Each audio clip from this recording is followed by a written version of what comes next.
निक्की दहेज हत्याकांड, जिसकी खौफनाक तस्वीरें किसी को भी अंदर तक झकझोर दे, जिसे देखकर किसी का भी ज़मीर ये सवाल कर बैठे कि आखिर कैसे कोई इतना पत्थर दिल हो सकता है, कैसे कोई ऐसी दरिंदगी कर सकता है। आग में झुलस रही निक्की के शरीर का वीडियो इस बात का सबूत है कि विपिन जैसे पति के लिए दहेज के पैसों से बड़ी किसी की जिंदगी नहीं है। अफसोस की बात तो यह है कि इस कांड में एक औरत भी शामिल है, उसकी मां। इस समाज में रहते हुए शर्म आनी चाहिए हमें आपको कि जैसे लोग कभी कभी अनजाने में ऐसी चीजों को सपोर्ट कर देते हैं जिसका नतीजा निक्की के हत्या जैसी घटनाएं होती है।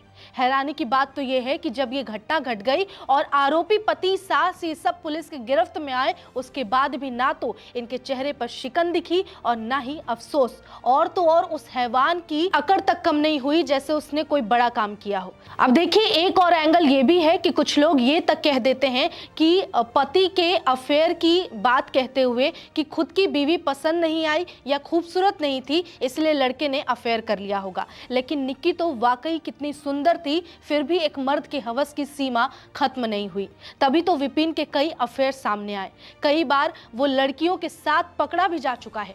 निक्की का आरोपी पति एक अय्याश था और ये साबित हुआ है उसकी वीडियो और तस्वीरों से जो धीरे धीरे सामने आ रही है। इसके अलावा निक्की ने मौत से पहले यातनाएं, कितनी प्रताड़नाएं झेली हैं, उसकी वीडियो भी सामने आई जिसमें विपिन और उसकी मां उसे दहेज के लिए टॉर्चर करते दिखे।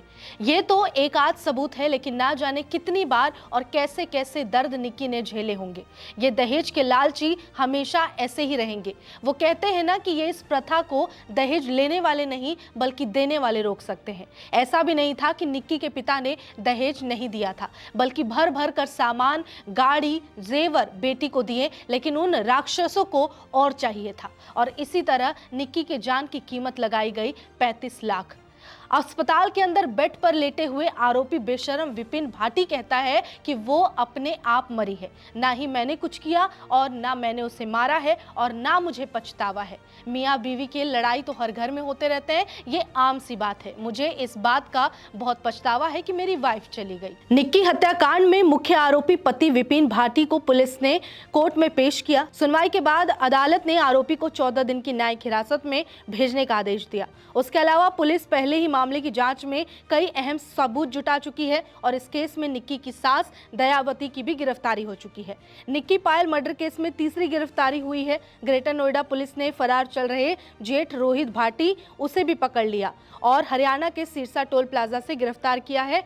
और इसके अलावा इस मामले में चौथी गिरफ्तारी भी हुई है। मृतक निक्की के भाई अतुल ने बताया कि 2024 में विपिन भाटी किसी लड़की के साथ दिल्ली में रंगे हाथों पकड़ा गया था। उसकी वीडियो सोशल मीडिया पर वायरल हो रही है, जिसमें उसका बड़ा भाई और उसकी मां है जो उसे बचा रही है। गाड़ी में एक लड़की बैठी है जिसके साथ उसका अफेयर चल रहा था। इस पूरी घटना की जानकारी निक्की द्वारा परिवार को मिलने पर दोनों पक्ष के लोगों ने आपस में बैठकर दोनों को समझौता करवाया, जिसके बाद दोनों पति पत्नी साथ रहने लगे। इसके अलावा बहन कंचन ने बताया कि कंचन और निक्की दोनों की शादी एक ही परिवार में हुई। कंचन की शादी रोहित से और निक्की की शादी विपिन से हुई।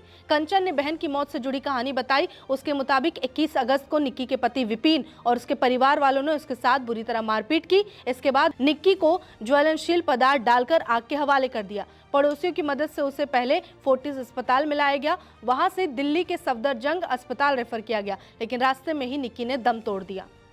कुछ कहना चाहते हो आप? गलती पछतावा है? गलती का पछतावा है आपको? मुझे नहीं है, नहीं मैंने मारी है। हाँ। ना मैंने कुछ किया है, अपने आप मरी है। हाँ। अच्छा। नमस्कार, मैं हूं मानक गुप्ता। अगर आपको हमारा ये वीडियो पसंद आया हो तो इसे लाइक और शेयर जरूर करें, और हाँ, हमें सब्सक्राइब और फॉलो करना ना भूलें ताकि आप देश और दुनिया की कोई खबर मिस ना करें। तो जुड़े रहिए हमारे साथ और देखते रहिए News 24।